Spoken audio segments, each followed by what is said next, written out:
இப்படித்தான் விஜயகாந்த் இருந்தார்.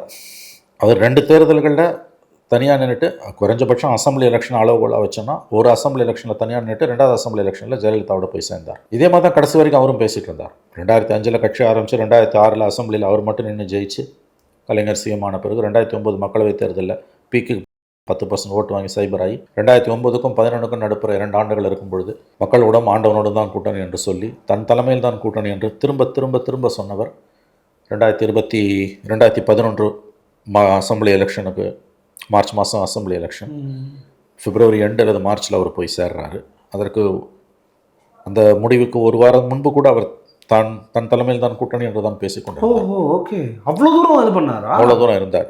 ஓகே, அதனால் இதெல்லாம் அதல்ல அளவுகோல். இப்போ என்னுடைய எதிரி பிஜேபியா திமுகவான்னு தன்னுடைய எதிரி பிஜேபியா திமுகவான்ற விஜய் தெளிவான முடிவை எடுக்கும் பட்சத்தில் இந்த பிரச்சனைக்கு தீர்வு எட்டப்படும். உங்கள் தங்க நகையை அதிக விலைக்கு விற்கவும் மற்றும் அழகில் இருக்கும் தங்க நகையை மீட்டெடுத்து அதிக விலைக்கு விற்கவும் உடனே அணுகவும்.